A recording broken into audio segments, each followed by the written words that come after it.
네, 여러분 김평우 변호사님 모셨습니다. 뭐 여러 가지로 우리가 또 들어두어야 할 얘기도 있고 또 아마 어제 오늘 또 바쁘셨던 것 같고 어제는 또 박근혜 대통령 사저에 가서 대통령을 만나시고 오셨습니다. 그래서 이런저런 얘기를 좀 여쭤보도록 하겠습니다. 모시도록 하겠습니다. 어서 오십시오. 예. 어제 박근혜 대통령 사저 가서 뵀죠. 예. 근데 일부 신문에는 못 만났다고 나왔습니다. 처음에는 처음에는 제가 조금 연락에 착오가 있어가지고 대통령께서 제가 간다는 이야기를 통지를 받기 전에 그러셨군요. 제가 너무 일찍 도착한 것 같아요. 너무 일찍 도착해가지고 연락이 안 됐고요.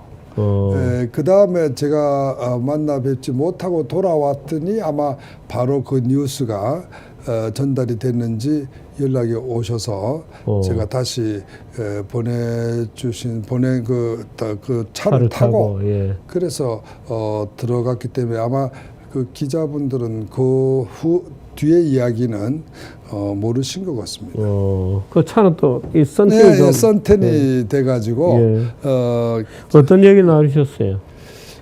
우선은 제가 너무 저 나름대로는 최선을 다했다고 생각하는데 결과가 너무 거리가 너무 제가 기대했던 것에 반의 반도 안 되는 저는 각하를 기대를 했는데 정반대 각하하고는 완전히 180도 다른 그야말로 참 너무나 거리가 먼 판결이 나왔기 때문에 저로서는 대통령님께 우선 사죄부터 드릴 수밖에 없었죠.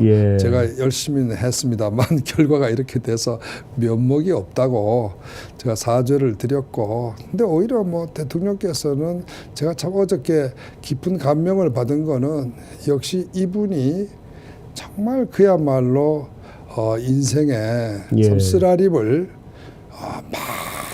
많이 겪으신 분이구나 하는 걸 제가 느꼈어요. 왜 그러냐면은 제가 어저께 뵌 대통령님은 제가 처음에 미국에서 와가지고 2월달 중간에 뵀던 때 그때보다 훨씬 더 건강하시고 또 아주 얼굴이 웃는 얼굴이시고 오히려 저를 위로하십니다. 저를 위로해서 제가 너무 감명을 받았고 이분은 역시 어려움을 많이 이겨내신 분이구나. 참 인생에 누구보다도 많은 쓰라림 부친 양친을 다 그렇게 참 참 그분의 스토리야 이거 말할 수가 없죠. 인생 스토리를 우리가 이렇게 생각해 보면 정말 이런 비극적인 삶을 사시는 분이 대한민국에 특히 또 있을까? 제가 볼 때 아마 조선시대 역사에 보면은 단종애사라는 게 있잖아요. 글쎄요. 임금 중에 조선 임금 중에 가장 비극적인 삶을 살았다는 분이 영월의 청랭포로 귀양을 귀양 가서 죽음까지 당하신 그 단종애사가 있는데 그 다음에 제가 보기에는 단종애사 다음에 가장 많은 인간으로서 어떻게 저렇게 많은 고통을 다 겪고도 저렇게 웃을 수가 있나. 저는 참 어저께 뵌 인간 박근혜 참 저한테 너무 깊은 감명을 줬습니다. 그래서 제가 그분의 이걸 보면서 정말 보통 분이 아니시구나. 우리가 박근혜 대통령님을 참 몰랐구나. 마치 그냥 약한 여자라고만 내가 그분을 맨날 이렇게 약한 여자분께서 어떻게 이런 고통을 겪으십니까 이랬는데 제가 어저께 뵙고 나니까 오히려 제가 부끄럽더라고요. 아이고 나보다 훨씬 더 강하신 분이구나. 아니 탄핵 판결 나오기 이틀 전인가요? 그때 제가 이제 여기서 사드 문제 관련해서 이제 롯데그룹이 너무 시간을 끌어서 오히려 매를 번 거다 이렇게 이제 약간 비판을 했어요. 그랬더니 그걸 아마 누구를 통해서 들으시고 그러지 마라. 그 롯데 애국 기업인데 애국 기업인데 왜 정교제가 그걸 또 비판을 하냐. 그걸 참. 또 누구를 통해서 저게 그 멘트를 주셔서 아이고 참 제가 속으로 애국자는 애국자시다 이런 느낌 들었어요. 어저께 뵙고서 정말 제가 크게 외칠 수 있었던 게 정말 나는 이분을 존경하고 싶다.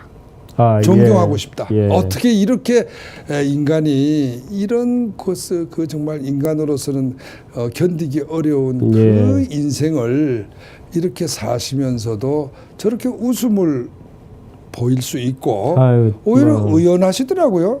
그래서 저를 위로하시는 거야. 그래서 제가 참 아이고 정말 제가 오히려 부끄러웠습니다.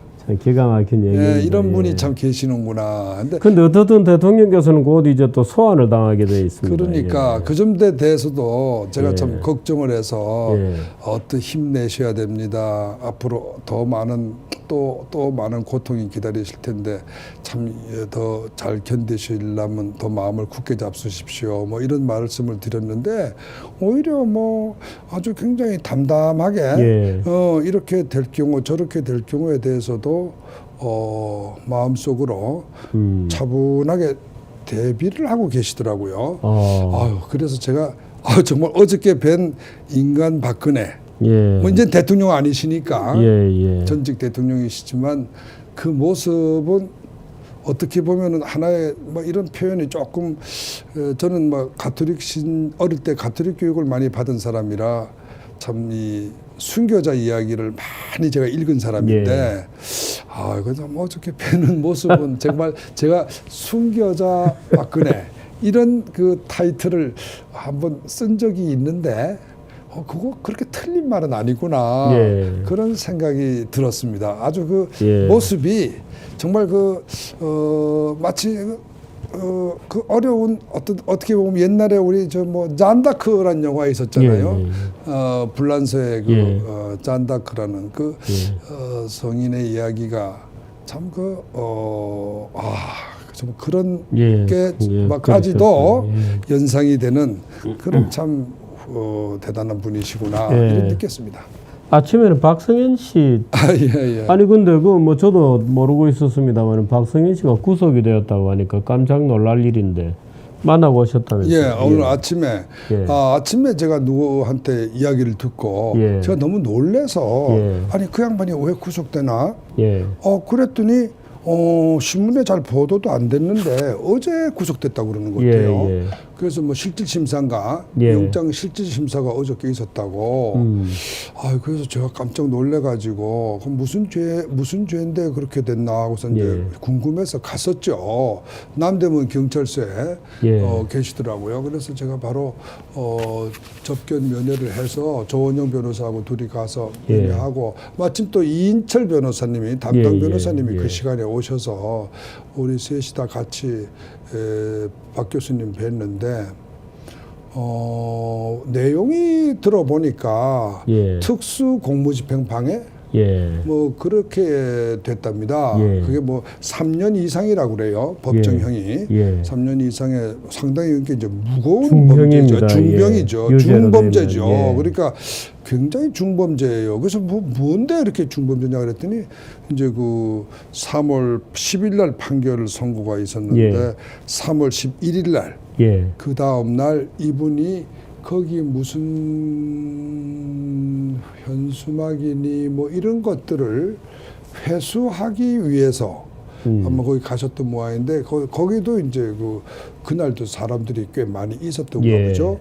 그래서 그분이 연설을 하기 위해서 올라갔다가 아마 거기서 경찰관하고 이렇게 트러블이 생겼던 것 같아요.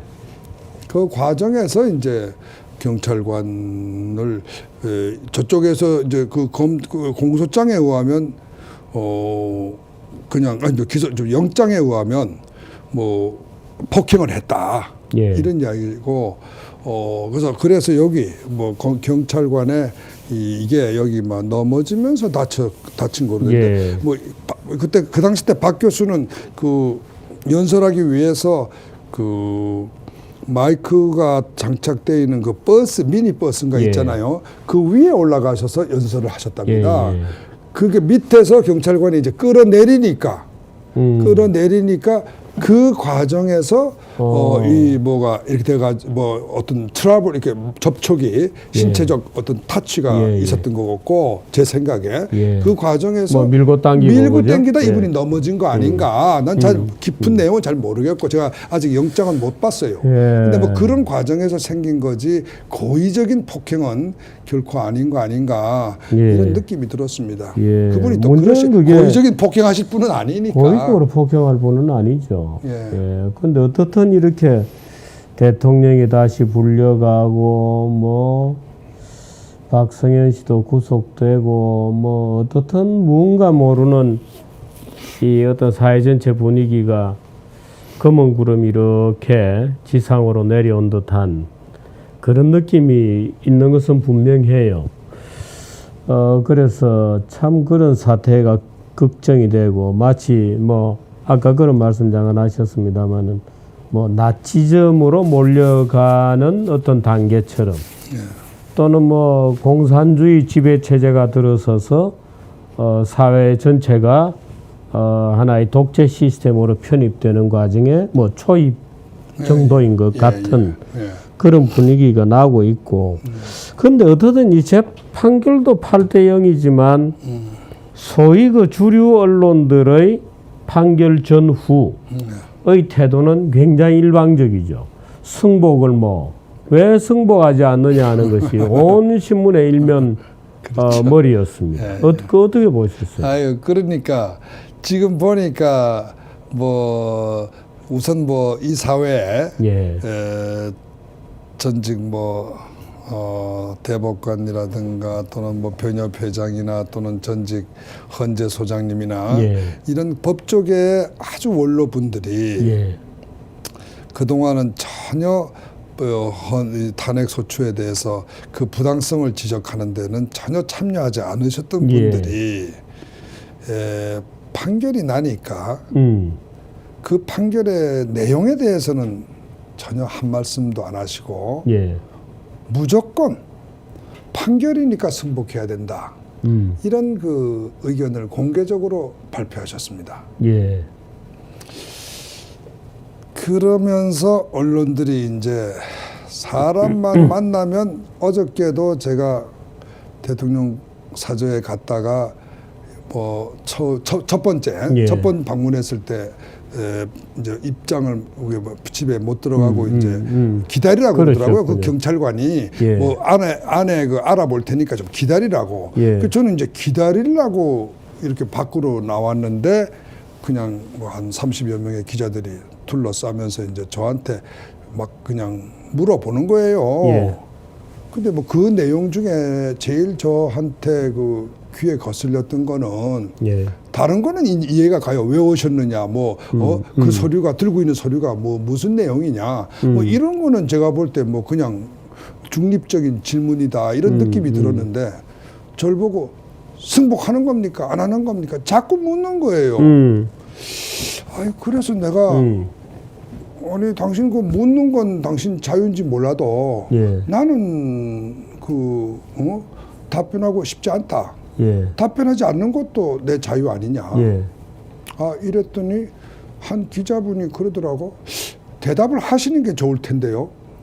아, 정말 제가 아니 깡패도 아니고 정말 내가 깜짝 놀래서 저도 그냥 바로 그냥 아니 당신이 날 협박하는 거냐고. 그랬더니 협박은 아닙니다. 그럼 뭐예요? 아니 대답하는 게 좋습니다. 이게 협박 아닙니까? 대답하는 게 좋을 것 같다. 대답하는 게 좋을 겁니다. 그게 어떻게 협박이 아닙니까? 그리고 저는 또 한 가지는 그 양반들이 뭐라 그러냐면 나는 이제 내가 몇 번 이야기했습니까? 나는 신문 기자들을 기자로 보지 않습니다. 나는 당신들이 수사하고 재판하는 사람으로 나는 보고 있습니다. 지금까지 그렇게 해왔으니까 저는 당연히 그렇게 이야기하고 내가 무슨 말을 하면은 그것은 수사의 참고인이 되는 거 아닙니까? 그렇잖아요. 수사기관이 물어볼 때 답변하는 거는 참고인 진술이 되는 거 아닙니까? 예. 그리고 판사가 재판에서 물어볼 때 답변하는 건 증인이 되는 거 아닙니까? 예. 그래서 저는 나는 그런 증인이 되고 싶지 않단 말이야. 어떤 문제든 간에. 예. 나하고 아무 그게 없는데 왜 내가 거기 증인으로 가서 서야 되냐. 그래서 나는 증인을 하기 싫다. 그래서 내가 답변 안 하겠다고. 나는 여러 번 여러분들한테 공개적으로 이야기를 했는데 왜 자꾸 질문을 강요하냐, 답변을. 예. 왜 자꾸 질문을 해서 나로 하여금 답변을 하도록 강요하냐. 어? 예를 들어서 법원의 판결을 무슨 거부해서 예. 나는 그 판결을 인정하지 못해. 난 청와대를 못 나가겠어. 아, 그거는 다르죠. 그거는 이제 그거는 다르죠. 그건 판결에 대한 불복이고. 불복이죠. 그거는 판결을 승복하지 않는 건데. 예. 그게 자유라고는 말할 수 없어요. 예. 그거는 법을 지켜야 되는 거니까. 예. 그거는 국가가 판결이 정당한 이제 어떤 절차에 의해서 판결이 내려졌으면 예. 그 판결을 집행할 수 있는 권리가 국가한테는 국가에 있습니다. 있죠. 예. 그러니까 내가 싫더라도 거기에 따라갈 수밖에 없어요. 그거 하고 저는 판결 받은 사람 아니거든요. 저는 판결 당사자 아닙니다. 소송 예. 당사자도 아니에요. 예. 다만 저는 국민의 한 사람으로서 내가 3월 10일까지는 대통령 변호인단이었는지 몰라도 예. 그 3월 10일에 판결 선고가 되면서 예. 저는 대통령의 변호인 임무가 종료된 겁니다. 예. 위임 사무 종료라고 그래요, 그거를. 예. 그러면서 자동적으로 저는 변호인 지위가 끝나는 거예요. 예. 그렇기 때문에 저는 이제는 변호인단이 아니에요. 저는 그냥 시민입니다. 그렇군요. 근데 절 보고 자꾸 승복하냐 그러면 아니 내가 판결 받은 사람도 아닌데 뭘 승복을 해요? 날 보고 물어본다면 왜 그걸 물어보죠? 글쎄요. 저도 그게 수수께끼인데 무슨 물어보라고 위에서 지시했겠죠. 기자들이 뭐 알아서 질문하겠습니까? 뭐 위에서 높은 사람들이 만나거든 무조건 승복하냐 안 하냐고 물어보라. 그게 제일 궁금하다. 예. 뭐 이런 뜻일 텐데 저는 그렇게 봅니다. 예. 이걸 갖다 양날의 칼이라고 그래요. 예. 법률 용어로. 예. 답변을 하면 어느 쪽 걸리겠네. 답변을 해도 걸리는 걸리죠. 거. 그걸 갖다 양날의 칼이라고 그럽니다. 지금 제가 예를 들어서 예. 승복 안 한다 그러면 변호사로서 판결에 최종 판결이 내려졌는데 승복을 안 해? 예. 이러면은 저가 뭐가 걸리지 않겠습니까? 예. 하다 못해. 변호사 변호사 윤리 예. 강령에 위반된다 그러든지 뭐 그럴 거 아니에요. 예. 그다음에 제가 승복합니다 그러면 이거 이제 뭐 항복했네 이럴 거 아닙니까? 항복받고 싶어하는 예. 항복을 받으려는 거겠죠. 그러니까 예. 제가 양날의 칼이라고 제가 표현했습니다. 예. 이거는 내가 승복합니다 그러면은 목을 내놓고 항복한다는 표시가 되고 예. 승복 못하겠습니다 이러면은 반역자가 되는 거고. 예를 들어서 지금 법률적으로도 재심 청구라는 게 있잖아요. 있죠. 근데 재심 승복하라고 요구하는 것은 재심 청구를 봉쇄하고자 하는 건가요? 아주 법률적으로만 해석하면은 박근혜 대통령한테 승복합니까 안 합니까 물어보는 건 그런 의미죠. 예. 재심을 안 하실 포기하시죠. 앞으로도 헌재 판결에 대해서는 잘못됐다든가 뭐 이런 그 비판이나 비난 또는 뭐 재심 청구 정확하게 말하면 법적으로 말하면 뭐 재심 청구겠죠. 예. 앞으로도 재심 청구는 안 하시죠 하는 재심 청구권 포기를 강요하는 거로 보입니다. 예. 그런데 저는 재심 청구의 당사자가 아니거든요. 그렇군요. 일반 시민들은 그러면 일반 시민들한테 승복합니까 안 합니까 하는 건 무슨 말이냐. 그거는 제가 볼 때는 아까 이야기한 대로 양날의 칼에다 올리라는 거예요. 예. 그렇게 말하자면 승복 안 하겠다 그러면 옛날 일제시대 때 기억을 하시는지 이런 말이 있습니다. 불량선인. 그렇습니다. 그런 단어 예. 아세요? 예, 압니다. 예. 아, 죄송합니다.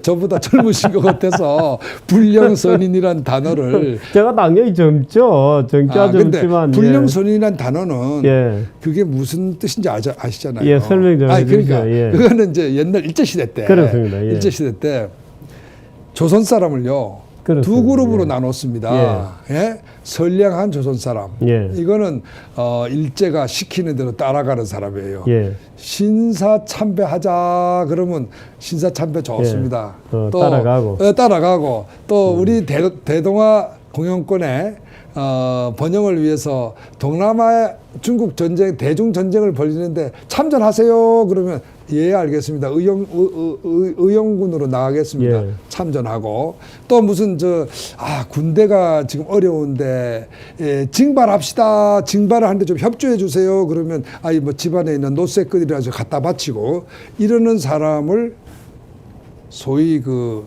선량한 예, 괜찮습니다. 황국 신민, 예. 황국 예. 신민이라고 황국 신민이고. 했어요. 그거는 이제 황국 신민이라는 예. 아주 좋은 타이틀을 붙여줘요. 예. 그리고 거꾸로 말이죠. 저는 그런 거 안 합니다. 저는 일제 싫습니다. 저는 독립을 해야 된다고 생각합니다. 이러면은 마음에 안 드는 즉시 그날로 예. 불량선인이라는 블랙리스트에 올라가요. 예. 아, 그렇군요. 예, 그러면 이제 블랙리스트에 그 사람은 일본의 경찰과 언론뿐만 아니라 모든 일제의 소위 일본 제국주의 예. 제국주의 체제에서는 이 사람은 블랙리스트에 올라가는 준범죄인입니다. 그 사람을 불량선인이라고 그랬어요. 예. 지금 현재 결국은 승복합니까 안 합니까 물어보는 거는 이 사람이 지금 현재 소위 이 탄핵을 주도한 저는 촛불 세력이라고 쉽게 부르는데 이 촛불 세력의 입장에서 볼 때 촛불 세력에 추종하는 또는 거기에 복종하는 선량한 시민이냐 아니면은 촛불 세력을 거부하는 촛불의 지배를 거부하는 예. 반 권력 내지는 반 촛불 세력 사실은 그렇게 적과 아군을 나누는 예. 것으로 저는 봅니다. 사실은 양심의 자유를 침해하는 거죠. 그렇죠. 누구든 내심은 다 자유가 있는 건데 그렇죠. 그 내심을 넣는 고백이라는 형태를 통해서 그렇죠. 항복을 해라. 그렇죠. 말하자면 내심의 굴종이랄까 그걸 이제 강요하는 것인데. 그렇습니다. 아니 대통령으로서 앞으로 재판도 남아 있고 그죠? 근데 그 사전에 모든 혐의에 대해서 유죄 판결을 때리는 것을 너는 인정을 해라고 저렇게 다 거치고 있으니. 그거 참 답답한 게 우리가 대한민국의 선량한 국민이라는 기준은요. 소위 4대 의무라는 거 있잖아요. 예. 소위 그 헌법상에 병력, 국민의 4대 의무. 세금 조세 예. 납부할 의무. 예. 병력 의무. 예. 국방 의무. 예. 또 있잖아요. 예. 전 다 지금은 많이 잊어버렸어. 지금 하여튼 4대 의무가 예. 교육도 교육을 받는 의무 하여튼 그런 거 해서 4대 의무인데 이 4대 의무를 잘 이행하는 사람은 법을 잘 지키고 이런 사람들은 헌법 법치주의 입장에서 보면 선량한 대한민국 국민입니다. 그런데 이거 말이죠.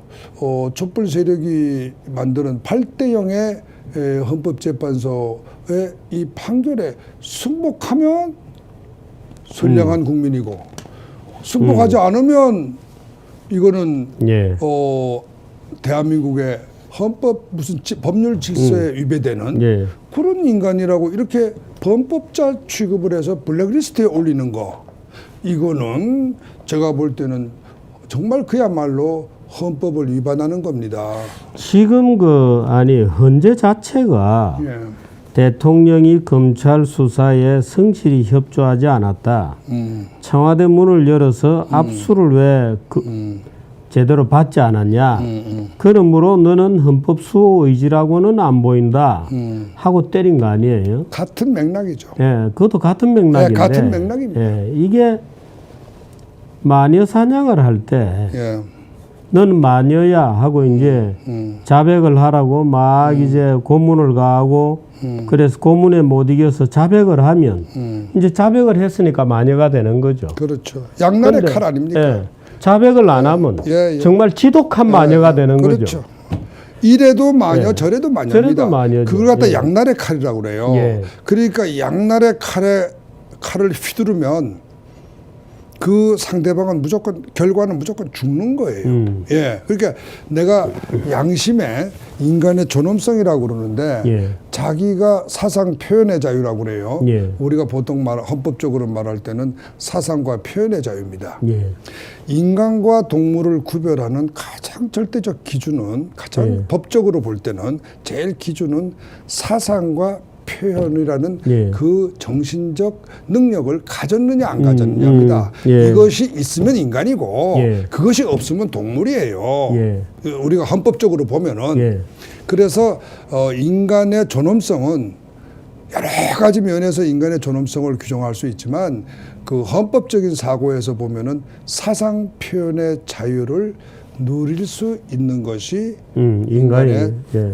존엄성입니다. 예. 여러 가지 면에서 존엄성이라는 건 따질 수 있지만 예. 제일 기본적인 거는 보편적인 것은 예. 사상 표현의 자유를 누리는 예. 그런 사람이 됐을 때 예. 비로소 인간의 존엄성은 지켜지는 거예요. 예. 그런데 그 인간의 존엄성 자체를 부정한다는 것은 무슨 말이냐? 사상 표현의 자유를 봉쇄하는 거예요. 너 말이지 싫다 그래 속으로는 싫어도 너 살아남기 위해서는 승복한다 그래야 돼. 예. 안 그러면 양날의 칼에 올라가니까 예. 너는 뭐 이래도 죽고 저래도 죽을 테니까 예. 너는 노 초이스다. 예. 빨리 항복해라. 빨리 승복해라. 이거는 제가 그 당연히 헌법에 표현의 자유에는 침묵할 자유도 표현됩니다. 당연하죠. 네, 당연하죠. 들어갑니다. 네. 반대할 자유, 침묵할 자유. 근데 이 사람들은 찬성할 자유만 인정하는 거야. 이게 제가 그랬잖아요. 제가 오늘 글에서도 썼지만 예. 찬성한다, 동의한다, 승복한다 이런 거는요 자유가 아닙니다. 예. 그거는 권리 행사예요. 예. 내가 동의한다. 이건 내 권리 행사예요. 내가 내 속이 지금 동의니까. 그렇군요. 그래, 동의한다. 이건 자유가 아니고 이건 예. 권리 행사예요. 예. 자유라고 하는 거는 예. 반대하고 침묵하는 것을 자유라 그럽니다. 예. 예. 강요당하지 않을 자유라는 건 내가 반대를 하지 말라고 강요당하지 않는 거예요. 쉽게 말하면 그렇습니다. 나는 반대 의사인데 거꾸로 예. 찬성하라고 말해라. 예. 안 그러면 넌 죽인다. 예. 그게 바로 그렇잖아요. 침묵의 자유, 예. 반대의 자유를 침해하는 것이기 때문에 그게 헌법 위반이 되는 겁니다. 언론이 이번 사건 같은 경우에는 재료도 자기가 만들었어요. 그러니까 고발도 자기가 하고 수사도 하고 뭐 자기가 수사도 하고 재판도 하고 나중에 벌도 집행도 주고 하더라고. 집행도 하고 예, 집행도 해요. 예, 모든 말하자면 뭐 상권을 다 행사하는 쥐고 거야. 있는 그래서 지금의 언론은 언론 아닙니다. 제가 볼 때 지금의 언론은 제가 여기서 글 쓸 때 우리 기자들이 지금 자기 스스로를 마치 이 나라의 권력자 특히 정의의 수호자라고 착각해요. 자기들이 말씀을 어저께도 제가 예. 기자들한테 들어서 제일 놀랬던 이야기는 제가 답변을 안 하겠다고 그랬더니 저를 보고 뭐라 그러냐면 국민의 알 권리를 무시하십니까? 이렇게 말하는 거야. 예. 한두 사람이 아니라 여러 기자가 예. 국민의 알 권리는 왜 무시하십니까? 이렇게 항의하는 거예요. 예. 저는 너무 그냥 바빠서 그냥 답변 안 하고 왔는데 돌아와서 제가 이 글을 썼어요. 예. 당신들은 예. 언제 예. 누구에 의해서 국민의 대표가 되었나? 대표자가 되었느냐? 그렇군요. 예. 그 알 권리는 예. 국민한테 있지 예. 언론기관한테 있는 게 아니지 예. 않느냐. 예. 언론기관은 예. 알 권리가 있는 게 아니다. 예. 알 권리는 우리나라의 정보공개법이라든가 모든 그 법은 국민에게 준 권리지 예. 언론기관한테 준 권리가 아닙니다. 예. 언론기관은 열심히 취재해서 그 국민의 어떻게 생각하십니까? 이렇게 해서 취재를 하는 그런 그 보도기관이죠. 보도기관, 네. 미디어, 예. 채널. 옛날 말로 저는 그 말 한자 말 참 좋아요. 예. 언로, 예. 언로, 예. 말씀 원자, 길로자. 예. 그 영어로 하면은 바로 채널입니다. 채널. 예. 예. 채널인데 채널자지 당신이 무슨 국회의원도 아니고 하다못해 국회의원도 국민의 대표자 아닙니다. 아니 국회의원도 다 상권 분립에 의해서 그럼요. 예, 부분적 권력이죠. 그리고 국회의원은요 지역 대표입니다. 예. 뽑을 때 국민의 대표자라고 말은 그렇지만 예. 지역 주민 2, 30만에 의해서 뽑힌 사람이에요. 예. 이 사람들은 국민의 대표자 아니에요. 5천만의 대표자 아닙니다. 그거 착각하시면 안 돼요.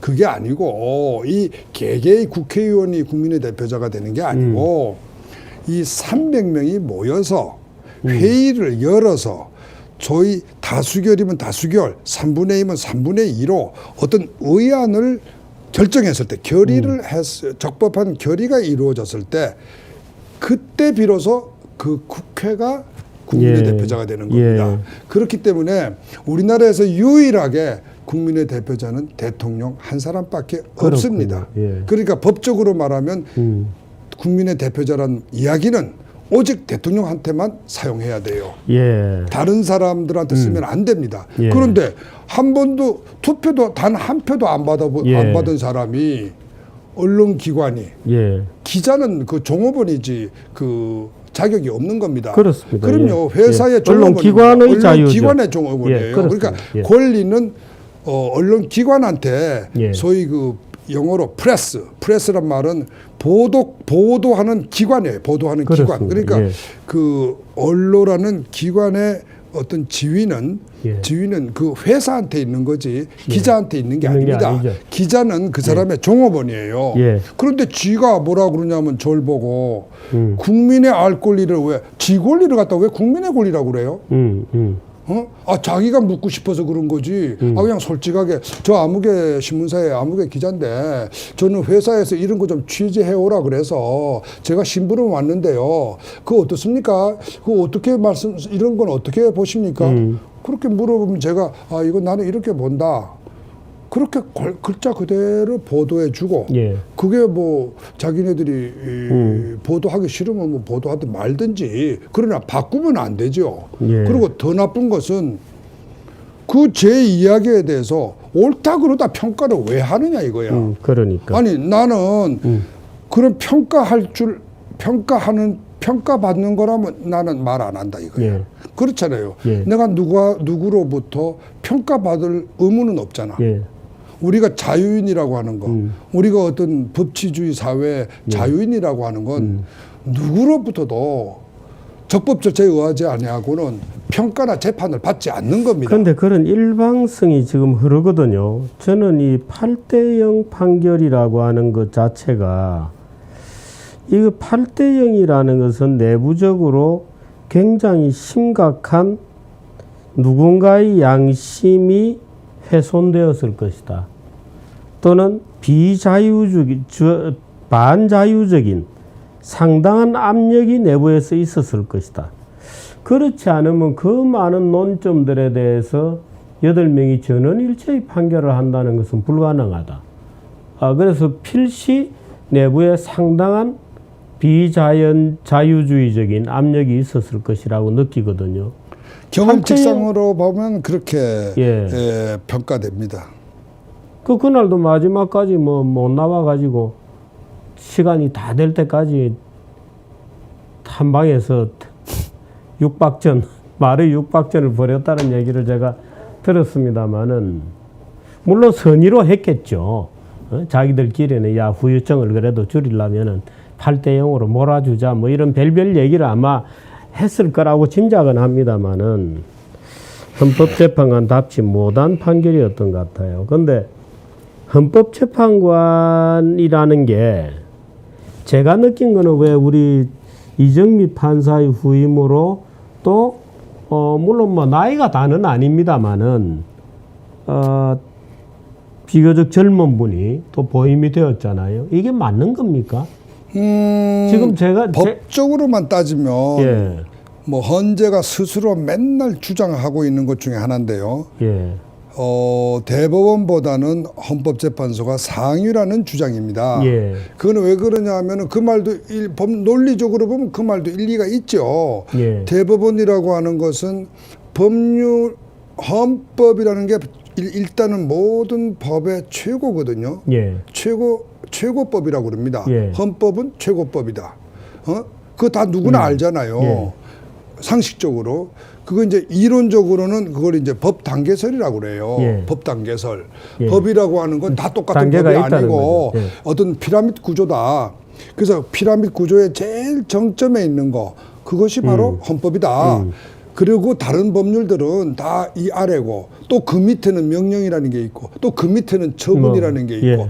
판결은 법원의 판결은 엄밀하게 말하면 이 처분 단계에 있습니다. 예. 그 단계적으로 보면은 그래서 왜냐하면 그 구체성 때문에 예.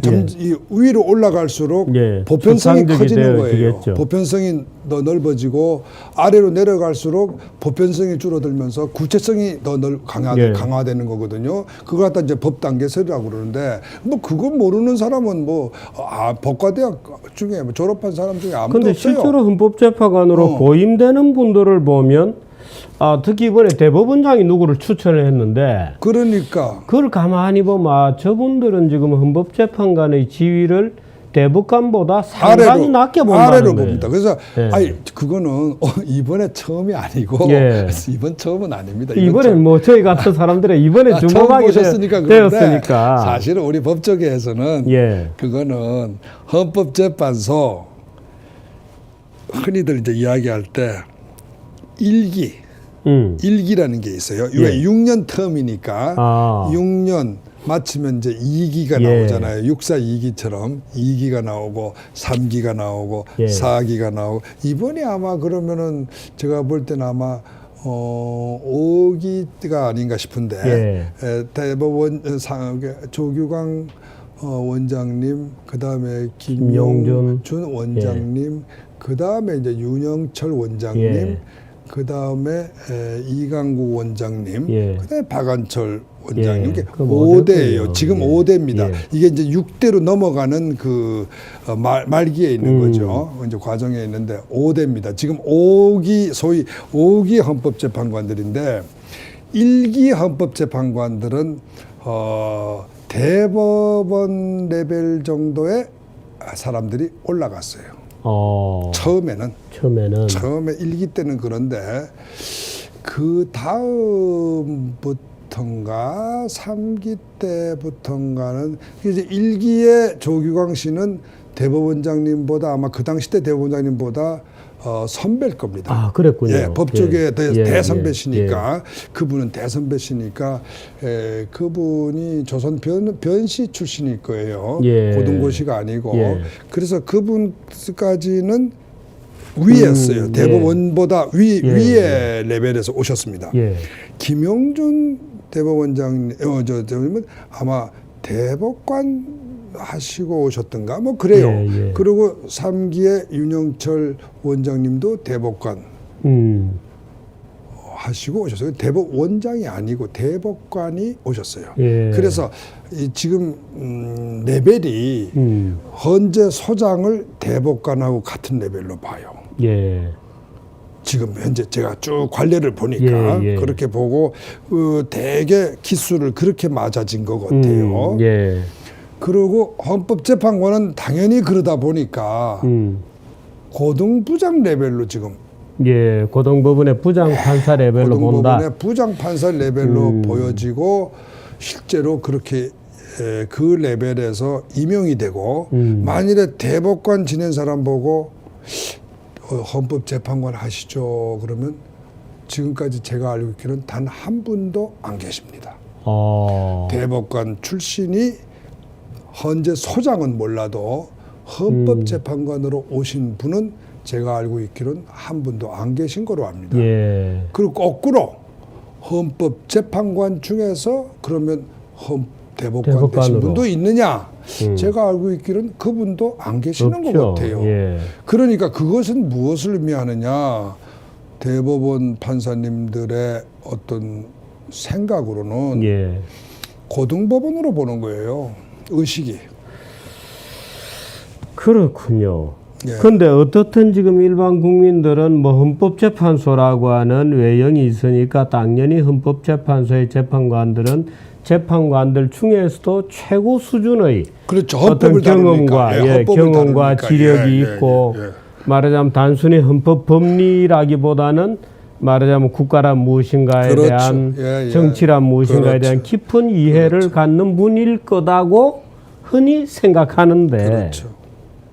전혀 아니었어요. 전혀 아닙니다. 지금 헌재 재판관들의 경력을 보면요. 예. 경력을 보면 대부분이 다 민사법원 부장이나 문사법원이나 형사법원을 행정법원 이런 하급심 법원 판사들 출신이에요. 예.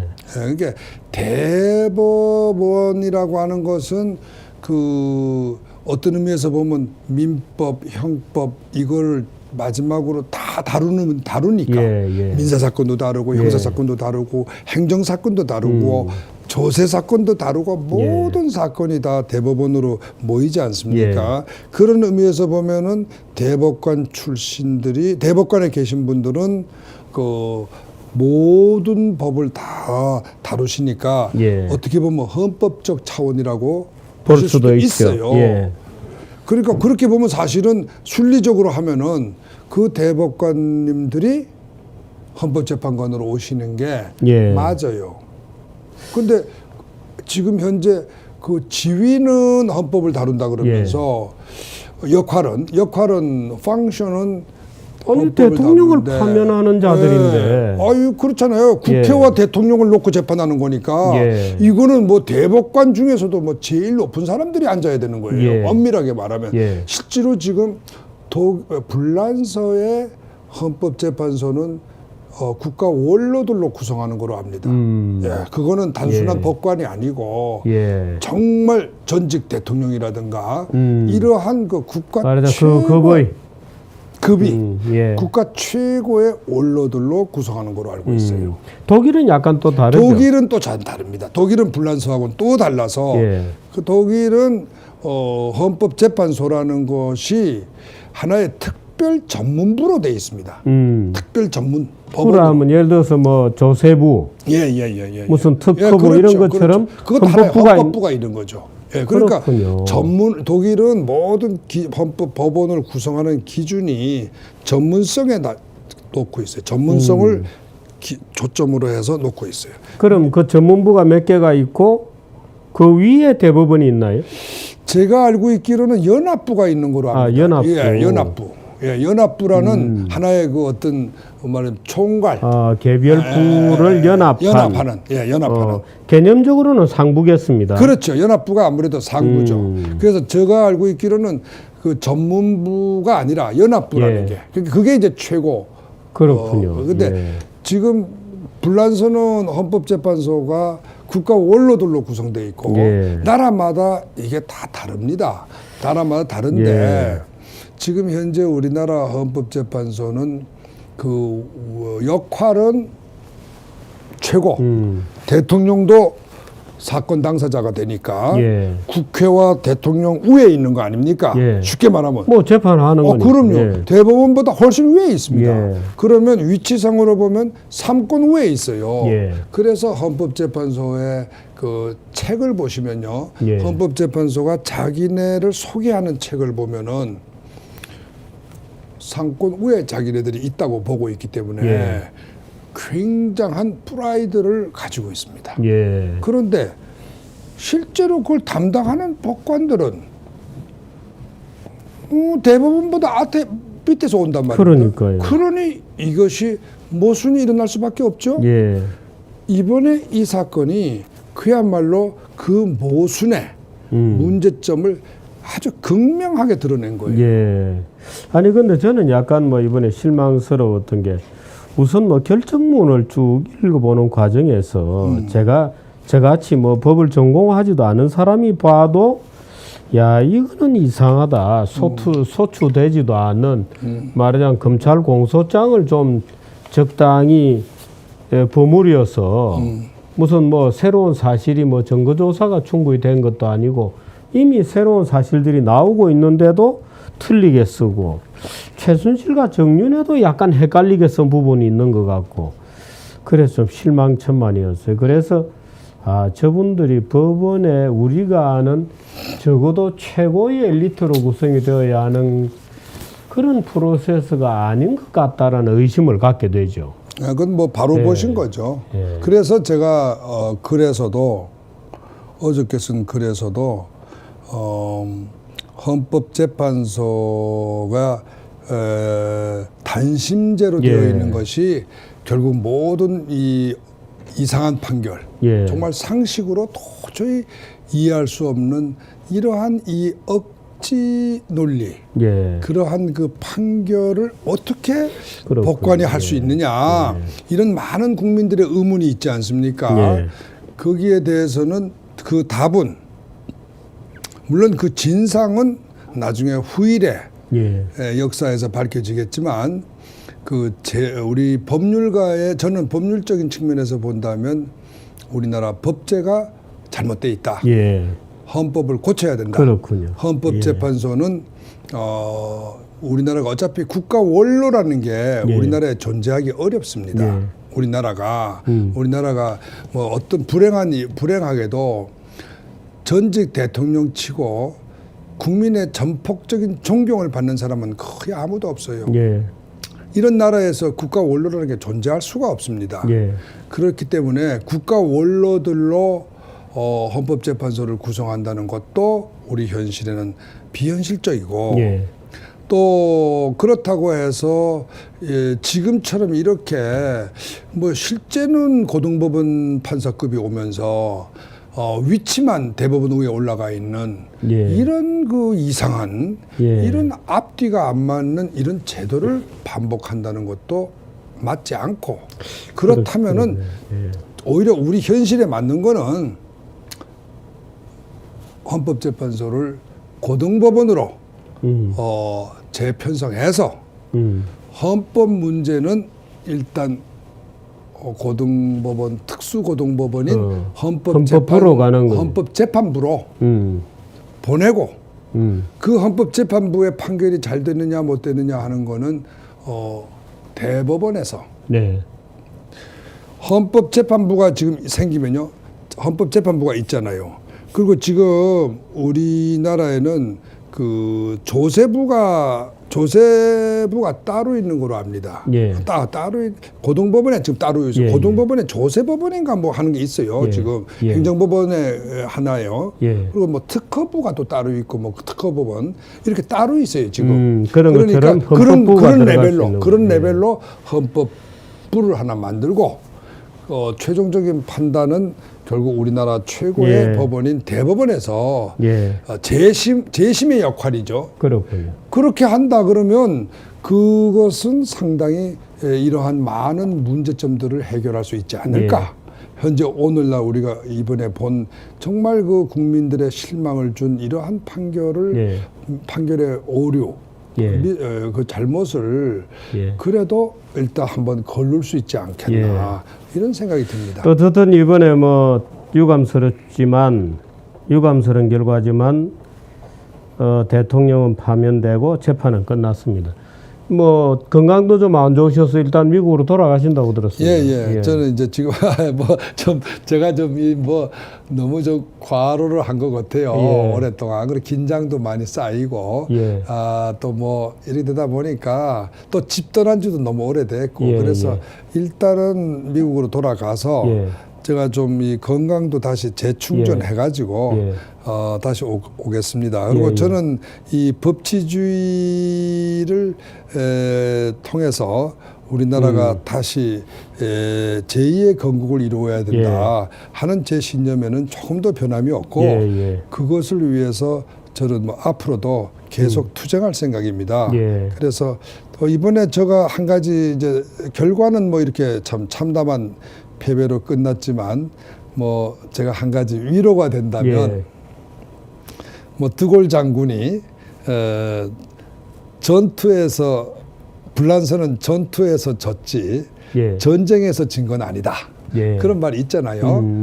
France lost 예, 예, the 예. battle, but 뭐 전쟁에서 진 건 아니다. 이런 말이 있는데 저도 그런 말씀을 드리고 싶고 또 제가 그 전쟁에서 이길 거다라고 저는 이렇게 확신하고 있는 거는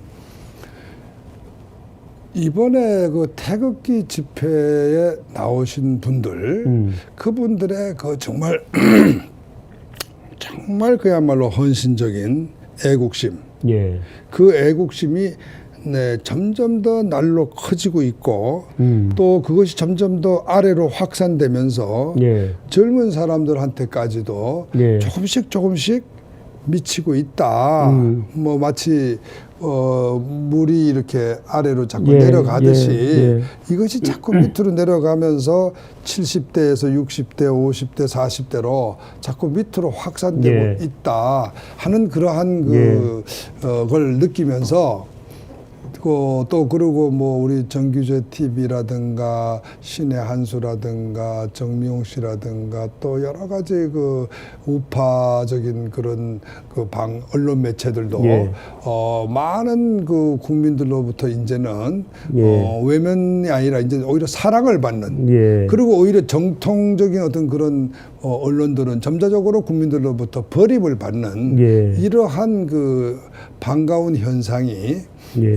계속 그 시작이 됐고 또 그것이 확대되고 있기 때문에 예. 저는 그 결과를 예. 시간이 결국은 우리를 예. 다 승리로 예. 이끌어 줄 것이다.